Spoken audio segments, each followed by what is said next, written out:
नमस्कार, मी अक्षय पुन्हा एकदा तुम्हा सर्वांचं एडीएन बातमीपत्रात मनपूर्वक स्वागत करतोय। आज दिवसभरात घडलेल्या संपूर्ण घटनांचा आढावा आपल्याला घ्यायचाच आहे, परंतु त्या अगोदर नजर टाकूया आज दिवसभरात घडलेल्या काही महत्त्वाच्या आणि ठळक घडामोडींवरती। मिटमिटा झूलॉजिकल पार्कचं बांधकाम मान्सून पूर्वी करा, प्लास्टिकला बंदी, आयुक्त अमोल येडगे यांचे निर्देश। तर वेरूळ घृष्णेश्वर विकास आराखड्यातील कामांचा जिल्हाधिकारी विनायक गौडा जीसी यांनी घेतला आढावा। कुंभमेळ्याच्या पार्श्वभूमीवरती पायाभूत सुविधांचं काम समन्वयाने व गतीने पूर्ण करण्याचे निर्देश। आता बघूया सविस्तर बातम्या। मिटमिटा येथे उभारण्यात येत असलेल्या झूलॉजिकल पार्कचे सर्व कामे येत्या मान्सून पूर्वी पूर्ण करावे, तसेच पार्क परिसरात कोणत्याही प्रकारचं प्लास्टिक आणण्यास सक्त मनाई करण्यात यावी, असे निर्देश महानगरपालिका आयुक्त अमोल येडगे यांनी दिले आहेत। शनिवारी आयुक्तांनी मिटमिटा येथील झूलॉजिकल पार्कच्या कामाची पाहणी करून विविध बाबींवरती सविस्तर सूचना केल्या। पार्कमध्ये प्राण्यांच्या जाती वंशानुसार पायवाटांवरती कलर कोडिंग करण्याचे आदेश देताना सिंह व वाघांसारख्या प्राण्यांच्या पिंजऱ्यांसमोर कॅट फॅमिलीचे ठराविक रंगसंगीत पेंटिंग करावं, असं त्यांनी सांगितलं। पार्क परिसरात मोठ्या प्रमाणावरती वृक्षारोपण करून हिरवाई वाढवणं, तसेच पर्यटकांच्या सोयीसाठी बस सेवा ई कार्ट प्रणाली विकसित करण्याचं नियोजन करावं, असंही त्यांनी नमूद केलं। याशिवाय विमानतळ, रेल्वे स्टेशन व बस स्थानकेतून झूलॉजिकल पार्कपर्यंत दिशादर्शक फलक उभारणं आणि स्मार्ट सिटी बस सेवेचे मार्ग निश्चित करण्याबाबतही त्यांनी सूचना केल्या। पार्कमधील पायवाटांच्या दोन्ही बाजूंना वृक्ष लागवड करून परिसर अधिक आकर्षक करावा, तसेच ऊर्जा गरजा भागवण्यासाठी पवनचक्की प्रकल्प राबवण्याचं नियोजन करावं, असंही आयुक्तांनी सांगितलं। मान्सून पर्यंत बांधकाम पूर्ण केल्यावरती त्यानंतर मोठ्या प्रमाणात वृक्ष लागवड करावी आणि पुढच्या वर्षी वृक्ष वाढल्यावरती प्राण्यांना आणण्याचा विचार करू, असं ते म्हणाले। जून महिन्यात मोठ्या प्रमाणावरती वृक्षारोपण मोहीम राबवण्याचे निर्देशही त्यांनी दिले। या पाहणीवेळी मुख्य उद्यान अधिकारी विजय पाटील, स्मार्ट सिटीचे उपमुख्य कार्यकारी अधिकारी रवींद्र जोगदंड, प्रकल्प अधिकारी इम्रान खान आणि स्नेहा नायर तसेच इतर अधिकारी व कर्मचारी उपस्थित होते। आगामी कुंभमेळ्याच्या पार्श्वभूमीवरती वेरूळ घृष्णेश्वर विकास आराखड्यातील अंतर्भूत असलेल्या भक्तनिवास शॉपिंग कॉम्प्लेक्स, दर्शनबारी रस्ते, पथदिवे, पाणी पुरवठा, शासकीय जमिनीवरती अतिक्रमण काढण्याबाबत संबंधित यंत्रणेकडून आढावा घेतला आहे। यावेळी पोलीस उपविभागीय अधिकारी अपराजिता अग्निहोत्री, सहाय्यक जिल्हाधिकारी अंकिता ताकभाते, कन्नड उपविभागीय अधिकारी संतोष गोरड, उपवन संरक्षक सुवर्णा माने, केंद्रीय पुरातत्व विभागाचे डॉक्टर शिवकुमार भगत, सार्वजनिक बांधकाम विभागाचे अधीक्षक अभियंता एस भगत, कार्यकारी अभियंता एच केंद्रे, विद्युत विभागाच्या कार्यकारी अभियंता अनघा पुराणे, भूमी अभिलेख कार्यालयाचे उपअधीक्षक चंद्रकांत सेवक, घृष्णेश्वर मंदिर ट्रस्टचे सचिव योगेश टोपरे यांच्यासह संबंधित विभागाचे अधिकारी उपस्थित होते। मंदिर परिसरातील विकास कामांबरोबरच दर्शनबारी, शॉपिंग कॉम्प्लेक्स, भक्तनिवासाचं काम दिलेल्या कालमर्यादेमध्ये पूर्ण करावं।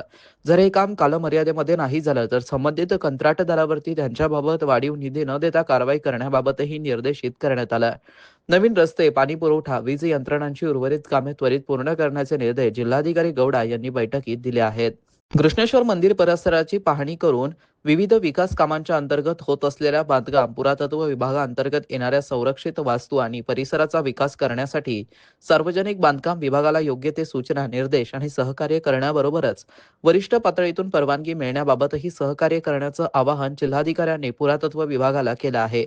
आगामी कालावधीमध्ये कुंभमेळ्यासाठी येणाऱ्या विविध देशातील भक्तगण आणि नागरिकांना विविध सेवा सुविधा पुरवण्यासाठी घृष्णेश्वर विकास आराखड्याबाबत विविध कामांचा समावेश केला आहे। सदरील काम पूर्ण करण्यासाठी निविदा, कार्यादेश, तांत्रिक मान्यता व इतर अनुषंगिक निधींच्या उपलब्धतेची कार्यवाही तात्काळ मार्गी लावून काम पूर्ण करण्याचे निर्देश जिल्हाधिकाऱ्यांनी दिले आहेत। महाराष्ट्र पर्यटन विकास महामंडळाचे निवासस्थान कार्यान्वित करण्याबाबतही पाणी पुरवठा आणि महावितरण विभागाला निर्देशित करण्यात आलाय। वन विभाग अंतर्गत गिरी परिक्रमा आणि इतर अनुषंगिक आवश्यक परवानगी देण्याबाबतची पाठपुरावा करून तात्काळ संबंधित कामकाज पूर्ण करावं। पर्यटकांना तसेच येणाऱ्या भाविकांना पाणी, पथदिवे, दर्शनवारीची सुविधा, वाहतुकीची पर्यायी व्यवस्था, वाहनतळ, बस स्टँडची व्यवस्था, निवास व्यवस्था याबाबत विशेष लक्ष देऊन सर्व यंत्रणांनी समन्वयाने काम करावं। बाहेरून येणाऱ्या पर्यटकांना आणि भक्तांना रस्त्यावरती दिशादर्शक फलक आणि चिन्ह मराठी, हिंदी किंवा इंग्रजी या तिन्ही भाषेत लावावी, जेणेकरून नागरिकांना योग्य ठिकाणी जाण्यासाठी मार्गदर्शन मिळेल. नवीन रस्ते मार्गांमध्ये पर्यायी बस वाहनतळ अंतर्भाव करण्याबरोबरच अतिक्रमण झालेल्या नागरिकास पर्यायी जागेची व्यवस्था करण्याचं कामही याबाबत करण्यात आलंय. तहसील कार्यालयातील महसूल विषयक कामकाजाचा देखील आढावा घेण्यात आलाय. खुलताबाद तहसीलच्या अंतर्गत छत्रपती शिवाजी महाराज महाराजस्व समाधान शिबिर अंतर्गत लाभार्थ्यांना देण्यात आलेले लाभ, प्रलंबित फेरफार, जनगणना विषयक कामकाज, भूसंपादन व घरकुलासाठी आवश्यक असणाऱ्या वाळू उपलब्धबाबत आढावा देण्यासाठी जिल्हाधिकारी स्तरावरती 1 महिन्यांपेक्षा जास्त कालावधीत प्रलंबित असलेल्या फेरफारबाबत संबंधित तलाठ्यांना कारणे दाखवा नोटीस देऊन त्यावरती खुलासा मागून घ्यावा व त्याचा अहवाल सादर करावा, अशाही सूचना यावेळी या बैठकीमध्ये देण्यात आल्या आहेत. शहरात वाढत्या तापमानाच्या पार्श्वभूमीवरती सिग्नलवरती उभं राहून वाहतूक सुरळीत ठेवणाऱ्या वाहतूक पोलिसांच्या सेवेला मानवंदना देत सर्वपक्षीय मुस्लिम आघाडी व नशामुक्ती अभियान यांच्या वतीने नियमितपणे एक हृदयस्पर्शी सामाजिक उपक्रम राबवण्यात येत असून शहरात विविध ठिकाणी दुपारी आयोजित कार्यक्रमात वाहतूक पोलिसांना पाण्याच्या बाटल्या उन्हापासून वाचवण्यासाठी रुमाल तसेच फुलं देऊन त्यांचा सन्मान करण्यात आलाय. शहरात वाढत्या तापमानाच्या पार्श्वभूमीवरती सिग्नलवरती उभे राहून वाहतूक सुरळीत ठेवणाऱ्या वाहतूक पोलिसांच्या सेवेला मानवंदना देत सर्वपक्षीय मुस्लिम आघाडी व नशामुक्ती अभियान यांच्या वतीने नियमितपणे एक हृदयस्पर्शी सामाजिक उपक्रम राबवण्यात येत असून शहरात विविध ठिकाणी दुपारी आयोजित कार्यक्रमात वाहतूक पोलिसांना पाण्याच्या बाटल्या, उन्हापासून बचावासाठी रुमाल तसेच फुलं देऊन त्यांचा सन्मान करण्यात आला. या उपक्रमाचं वैशिष्ट्य म्हणजे केवळ एका ठिकाणी मर्यादित न राहता शहरातील विविध प्रमुख चौकांवरती जाऊन थेट कर्तव्यावरती असलेल्या पोलिसांपर्यंत पोहोचवण्याचा हा प्रयत्न आला. मिल्क कॉर्नर, मुख्य बसस्थानक, हॉटेल देवप्रिया समोर, बाबा पंप, नगर नाका, जिल्हा न्यायालय परिसर आणि क्रांती चौक सिग्नल येथेही वाहतूक पोलिसांचा सन्मान करण्यात आला. संस्थापक अध्यक्ष साजिद मौलाना यांनी यावेळी बोलताना सांगितलं की 40 ते 42 अंश तापमानात दिवसभर उभं राहून वाहतूक पोलीस नागरिकांच्या सुरक्षिततेसाठी काम करत आहेत. त्यांच्या आरोग्याची काळजी घेणं ही समाजाची जबाबदारी आहे. हा छोटासा उपक्रम त्यांच्या सेवेला दिलेली मानवंदना आहे. तसेच अशा उपक्रमांमुळे पोलीस आणि नागरिक यांच्यातही विश्वास अधिक दृढ होतो, असा विश्वास त्यांनी व्यक्त केला. कार्यक्रमात साजिद मौलाना, शेख सलीम सर, अब्दुल कय्यूम म्हणजेच पत्रकार, राधाकिशन पंडित, हजीफ अली, राहुल शिरसाट, सुधाकर चांदणे, शेख मुकरर, शेख युसुफ, सलीम शहा, MA रऊफ, जलीस अहमद, किजर सिद्दीकी, अशोक पगारे आदी मान्यवर उपस्थित होते. सरचिटणीस शेख सलीम यांनी उपक्रमाच्या यशस्वी आयोजनाबद्दल सर्वांचे आभार मानत भविष्यातही असे सामाजिक उपक्रम सातत्याने राबवण्याचा निर्धार व्यक्त केला. उन्हाच्या तडाख्यातही कर्तव्यनिष्ठ राहणाऱ्या वाहतूक पोलिसांप्रती कृतज्ञता व्यक्त करत समाजातील सर्व घटकांनी एकत्र येऊन केलेला हा उपक्रम औरंगाबादमध्ये सामाजिक एकतेचा आणि संवेदनशीलतेचा आदर्श ठरला आहे.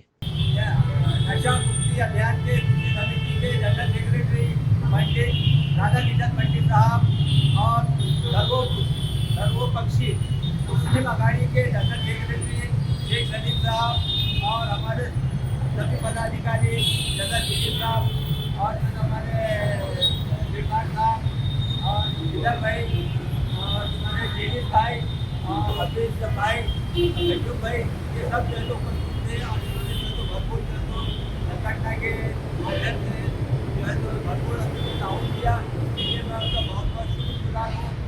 मुकरम भाई भी इसमें जो है शामिल थे, बगाने साहब भी शामिल थे और सभी लोगों ने जो है इसमें भाग लिया। इनके लिए मैं तमाम का जो है शुक्रिया अदा करता हूँ और पुलिस डिपार्टमेंट का शुक्रिया अदा करता हूँ कि वो जो है अपने डिपार्टमेंट के लोगों को चौराहों पे रोड में खड़े करके जनता को सहूलत देने का काम करते हैं। जनता से मेरी अपील है, लोगों से मेरी अपील है कि वो जो है तो ट्रैफिक का पालन करें और जो है तो कहीं भी जो है तो बगैर सिग्नल के जो है तो अपने सिग्नल छोड़ के ना जाए और कहीं भी गाड़ी ना खड़े करें, इससे जो है तो दूसरे लोगों को नुकसान होता है। अपना काम है कि हम जो है तो लोगों को फ़ायदा पहुँचाएँ, नुकसान पहुँचाने से बचना चाहिए। इसके लिए जो है तो मैं तमाम लोगों से अपील करता हूँ, जनता से अपील करता हूँ कि वो ट्रैफिक का पालन करें। छत्रपती संभाजीनगर जिल्ह्यात 8 मार्च 2026 पासून सुरू असलेल्या HPV लसीकरण मोहिमेबाबत जिल्हाधिकारी दिलीप स्वामी व मुख्य कार्यकारी अधिकारी PM मिन्नो यांनी मुलींच्या पालकांना सजगपणे पुढाकार घेण्याचं आवाहन केलं आहे. परिषद छत्रपती संभाजीनगर तुम्हाला मी आवाहन करतोय की गर्भाशयमुख कर्करोगाच्या प्रतिबंधासाठी 14 वर्ष पूर्ण झालेल्या परंतु 15 वर्ष पूर्ण न झालेल्या मुलीसाठी राज्यव्यापी HPV लसीकरण मोहीम सुरू करण्यात आली आहे. हे लसीकरण आपल्या छत्रपती संभाजीनगर जिल्ह्यातून दिनांक 8 मार्च 2024 पासून जिल्ह्यातील सर्व प्राथमिक आरोग्य केंद्र, ग्रामीण रुग्णालय तसेच उपजिल्हा रुग्णालय व जिल्हा सामान्य रुग्णालयामध्ये सुरू करण्यात आलेले आहे. जिल्ह्यातील एकूण 21,948 लाभार्थ्यांना सदरील लसीचा डोस देण्यात येणार आहे. तरी तमाम मुलीच्या पालकांनी या लसीकरणाचा लाभ देऊन पुढील संभाव्य आजार टाळण्यासाठी पुढाकार द्यावा. या लसीबाबत काही समाज माध्यमावर खोटा व दिशाभूल करणारा मजकूर प्रसारित केला जात आहे. नागरिकांनी अशा अफवाकडे दुर्लक्ष करून केवळ अधिकृत आरोग्य विभागाच्या माहितीवरच विश्वास ठेवावा. जगभरातील आता 160 देशामध्ये HPV लसीकरण सुरू असून भारत हा 61वा देश आहे. शहरवासियांना एक सुवर्ण संधी. तुम्ही एखादा व्यवसाय करताय का? मग एडियन वरती जाहिरात करा आणि मिळवा व्यवसायात मोठा फायदा. तर वाट कसली बघत आहात? आत्ताच खाली दिसत असलेल्या नंबरवरती संपर्क करा. आपल्याला अजूनही काही बातम्यांचा आढावा घ्यायचा आहे, परंतु इथे वेळ झाली आहे एका छोट्याशा ब्रेकची. कुठे जाऊ नका, पाहत रहा एडियन न्यूज.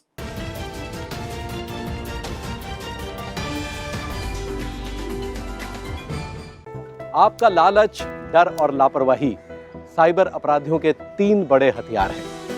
सावधान रहें। ऐसे किसी भी अपराध की जानकारी तुरंत 1930 पर दें या इस वेबसाइट पर जाएं। हाँ, और सबसे जरूरी, साइबर अपराधियों से एक कदम आगे रहने के लिए आज और अभी I4C गृह मंत्रालय के official social media handle cyber दोस्त को फॉलो करें। साइबर दोस्त का साथ दें और साइबर अपराध को मात दें। रुको, सोचो और ऍक्शन लो. अनेकांच्या मनात स्वप्न असते की देशाची सेवा करायची, परंतु काही लोकच योग्य प्रशिक्षण घेऊन ते वास्तवात पूर्ण करतात. वास्तविक सैनिक बनणे सोपं काम नाही, कारण प्रशिक्षणाच्या मैदानापासून ते युद्धाच्या रणांगणापर्यंत प्रत्येक क्षण संघर्षमय असतो. फक्त जो इमानदार, समजूतदार असेल आणि ज्याची इच्छाशक्ती प्रबळ असेल असाच व्यक्ती या क्षेत्रात टिकू शकतो. प्रत्येक वर्षी अनेक परीक्षार्थ्यांना यश प्राप्त होते, ते फक्त आणि फक्त गरुडचे अकॅडमी. पंख आम्ही देतो, उंच भरारी तुम्ही घ्या.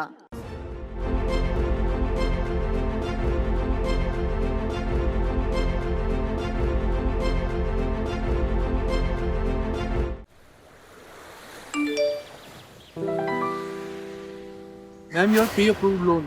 अच्छा, लॉटरी इस लिंक पर क्लिक करते ही तुरंत पैसे मिल जाएंगे. बिल्कुल मैम. अरे वाह, मेरा पैसा डबल हो जाएगा. जी बिल्कुल मैम. जागिए मैडम, ये लुभावने और लालच भरे ऑफर्स ही हमारी कमजोरी है और इन साइबर अपराधियों की ताकत. आपका लालच, डर और लापरवाही साइबर अपराधियों के 3 बड़े हथियार हैं. सावधान रहें. ऐसे किसी भी अपराध की जानकारी तुरंत 1930 पर दें या इस वेबसाइट पर जाएं.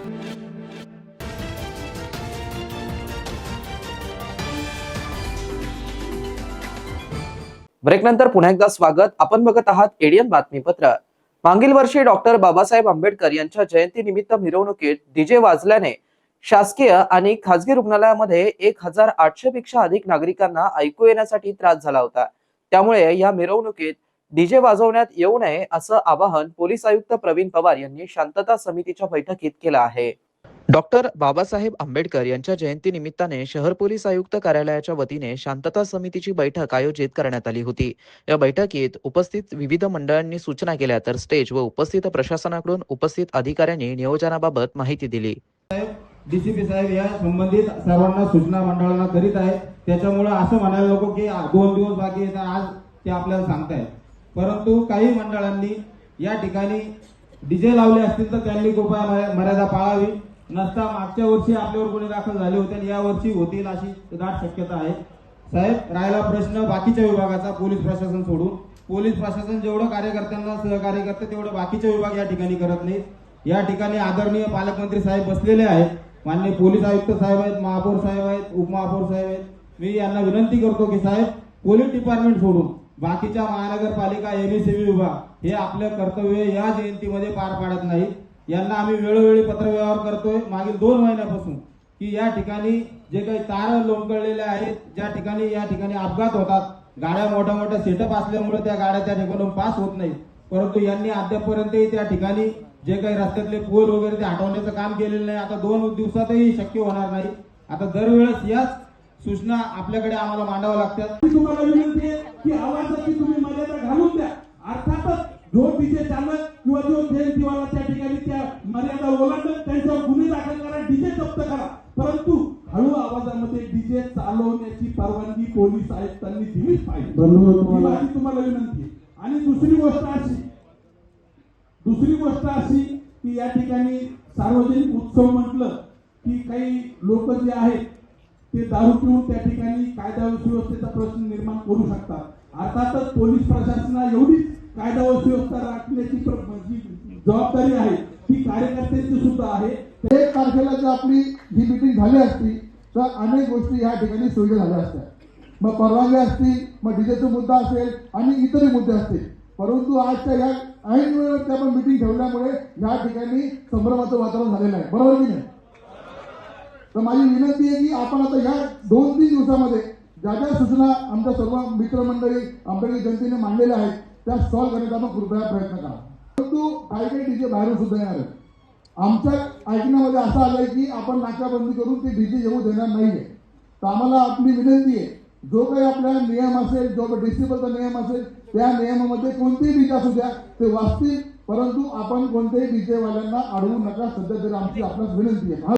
बघा, आपलं शहर हे बदलत आहे. आपल्याकडं मोठ्या प्रमाणात इन्व्हेस्टमेंट येत आहे आणि ह्या सगळ्या पार्श्वभूमीवरती आपण म्हणजे मी नेहमी म्हणतो की आपण जे पुस्तकं वाचतो, बाबासाहेबांना वाचतो, त्यांचा अभ्यास करतो, जे थोर पुरुषांची वर्णन ऐकतो आणि त्याच्यानंतर आपण त्यांच्याप्रमाणे चालण्याचा काय प्रयत्न करतो. त्यांनी जे काय आदर्श घालून दिलेला आहे त्याच्या आदर्शाबद्दल काय आपण हे करतो. मी बाबासाहेबांना वाचलेला आहे, अभ्यास केलेला. मी तुम्हाला सांगतो की मला जे आवडलेले काही आदर्श आहेत, काही त्यांची गोष्टी आहेत त्या मी लिहून देखील आणलेल्या आहेत. आज आपण या ठिकाणी बैठकीला आलो, आपण विचारमंथन केलं, आपण त्याच्याबद्दल किती चर्चा केली. आपण आयुष्यामध्ये त्यांनी दाखवलेल्या मार्गाने सगळेजण चालत आहोत. सगळेजण त्यांच्या बाबासाहेबांनी बनवून दिलेल्या राज्यघटनेच्या आधारावरती हा देश चाललेला आहे. ज्या राज्यघटनेतून भारताचे सगळे कायदे आणि नियम तयार होतात त्याच्यावरती हा देश चाललेला आहे. त्याच्यावरती ही आपली लोकशाही टेकलेली आहे.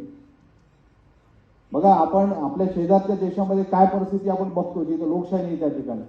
आणि अशा आदर्शवत भारतरत्न ज्यांचा संपूर्ण जगाला गर्व आहे अशा बाबासाहेबांनी घडवलेल्या राज्यघटनेच्या मार्फतीने आपण आपल्या नियमांचं कायद्यांचं पालन करतो.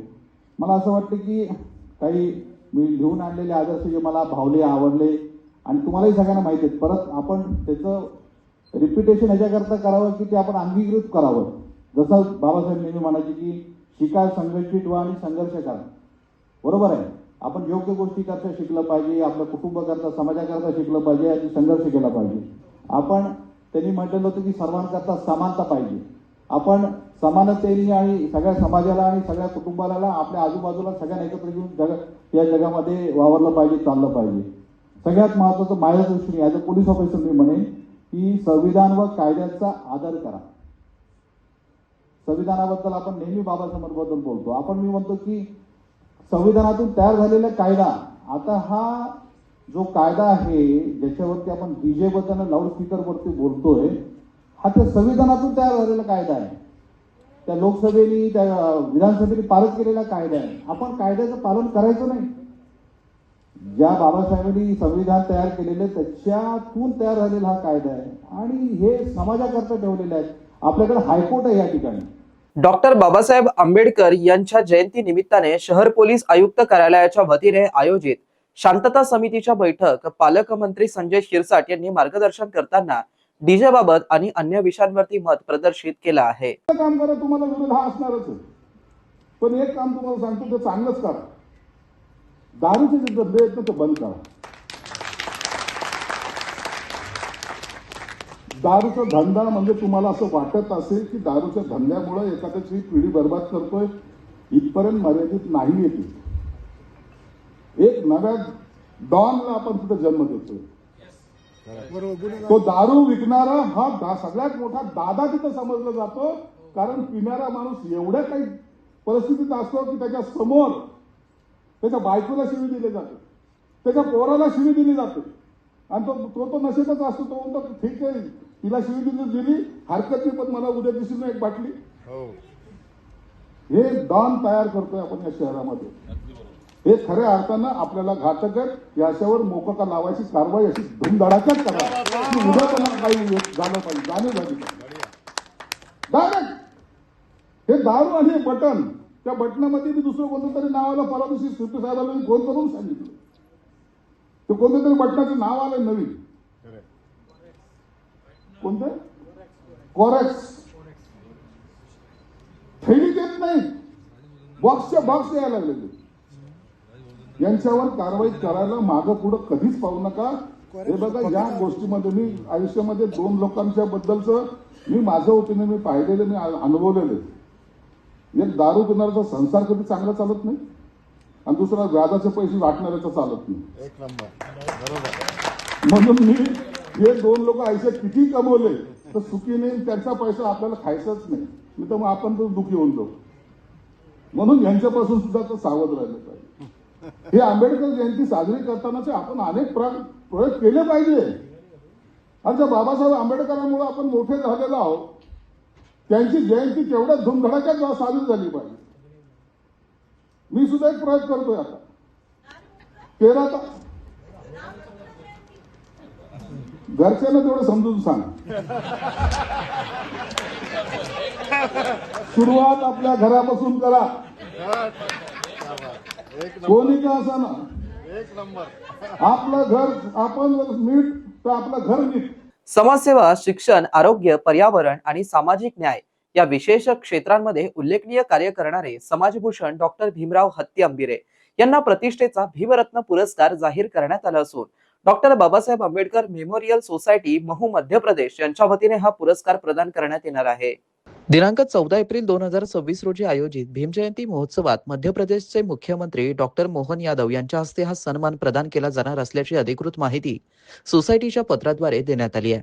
डॉक्टर भीमराव हत्ती यांचं कार्य बहुआयामी आणि समाजहिताचं आहे.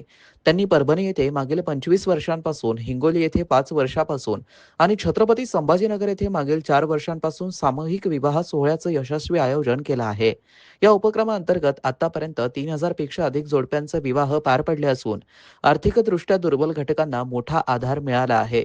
युवकांच्या सक्षमीकरणासाठी त्यांनी छत्रपती संभाजीनगर, पुणे, नागपूर, परभणी व हिंगोली येथे स्पर्धा परीक्षा प्रशिक्षण केंद्र सुरू करून हजारो युवक युवतींना सरकारी सेवेमध्ये प्रवेश मिळवून दिलाय. शिक्षण क्षेत्रातही त्यांनी परभणी येथे शाळा आणि वाळूज छत्रपती संभाजीनगर येथे कनिष्ठ महाविद्यालय सुरू करून शिक्षणाच्या संधी निर्माण केल्यात. तसेच परभणी व छत्रपती संभाजीनगर येथे मुलींसाठी वसतिगृहे चालवून त्यांनी शिक्षणाला बळ दिलं आहे. सामाजिक न्यायाच्या क्षेत्रात त्यांनी मागासवर्गीयांवरती अन्याय अत्याचार झाल्यास तात्काळ धाव घेऊन पीडितांना मदत व न्याय मिळवून देण्याचं कार्य सातत्याने केलं आहे. त्यांच्या या कार्यामुळे समाजात विश्वास आणि आधार निर्माण झाला. पर्यावरण संवर्धनासाठी त्यांनी छत्रपती संभाजीनगर येथे उजाड माळ रानावरती वन उभारून फुले व फळांची झाडे लावली. तसेच पिण्यासाठी बांधारा उभारला. संबोधी वन हा उपक्रम पर्यावरण संरक्षणाचा एक आदर्श ठरला. आरोग्य क्षेत्रात त्यांनी विविध रोगनिदान शिबिरांचं आयोजन केलं असून मागील 25 वर्षांपासून रक्तदान शिबिरांद्वारे रक्त संकलनाचं कार्य सातत्याने केले जात आहे. या माध्यमातून अनेक गरजू रुग्णांना जीवनदान मिळालं आहे. डॉक्टर हत्ती यांच्या या सर्व समावेशक आणि प्रेरणादायी कार्याची दखल घेऊन त्यांना हा पुरस्कार जाहीर करण्यात आलाय. भीमरत्न हा पुरस्कार त्यांच्या समाजसेवेचा सन्मान असून संपूर्ण मराठवाड्यासाठी अभिमानाची बाब आहे. त्यांच्या या यशाबद्दल विविध स्तरांमधून अभिनंदनाचा वर्षाव होत असून भविष्यातही त्यांच्या कार्यातून समाजाला नवी दिशा मिळेल अशी अपेक्षा व्यक्त केली जात आहे. रिपब्लिकन पार्टी ऑफ महाराष्ट्राच्या वतीने औरंगापुरा येथे महात्मा फुले यांना जयंती दिनी विनम्र अभिवादन करण्यात आलं. क्रांतीसूर्य महात्मा ज्योतिराव फुले यांच्या जयंतीनिमित्त रिपब्लिकन पार्टी ऑफ महाराष्ट्राच्या वतीने शहरातील औरंगपुरा येथील त्यांच्या स्मारकास पुष्पहार अर्पण करून विनम्र अभिवादन करण्यात आलं. या प्रसंगी पक्षाचे पक्षप्रमुख राजूभाई साबळे यांनी महात्मा फुले यांच्या क्रांतिकारी विचारांना उजाळा दिला. यावेळी प्रमुख उपस्थितीमध्ये ज्येष्ठ पत्रकार ज्ञानेश्वर खंदारे, जिल्हाध्यक्ष दिनेश गवळे, मराठवाडा उपाध्यक्ष सुनील खरात, जिल्हा उपाध्यक्ष अर्षाद लखपती आणि जिल्हा सरचिटणीस रविकांत मोरे यांची उपस्थिती होती. महात्मा फुले यांनी समाज सुधारणेसाठी आणि शिक्षणासाठी दिलेलं योगदान हे प्रेरणादायी असून त्यांचे विचार घराघरात पोहोचवणं हीच त्यांना खरी श्रद्धांजली ठरेल, अशा भावना यावेळी पदाधिकाऱ्यांनी व्यक्त केल्या. या अभिवादन कार्यक्रमास नवीन छत्रपती संभाजीनगर शहराध्यक्ष संतोष उनवणे, ऑटो युनियन शहराध्यक्ष प्रदीप धनेधर, अशोक गायकवाड, हन्नू नाना, राजू उजगरे, अमित साळवे यासह पक्षाचे इतर अनेक पदाधिकारी आणि कार्यकर्ते मोठ्या संख्येने उपस्थित होते. शेवटी पुन्हा एकदा नजर टाकूया आज दिवसभरात घडलेल्या काही महत्त्वाच्या आणि ठळक घडामोडींवरती. मिटमिटा झूलॉजिकल पार्कचं बांधकाम मान्सून पूर्वी करा, प्लास्टिकला बंदी, आयुक्त अमोल येडगे यांचे निर्देश. तर वेरूळ घृष्णेश्वर विकास आराखड्यातील कामांचा जिल्हाधिकारी विनायक गौडा GC यांनी घेतला आढावा. कुंभमेळ्याच्या पार्श्वभूमीवरती पायाभूत सुविधांचं काम समन्वयाने व गतीने पूर्ण करण्याचे निर्देश. आणि याबरोबरच हे बातमीपत्र इथे संपलं. पुन्हा भेटूया पुढील बातमीपत्रात. तोपर्यंत पाहत रहा आपल्या हक्काचं बातमीपत्र ADN न्यूज.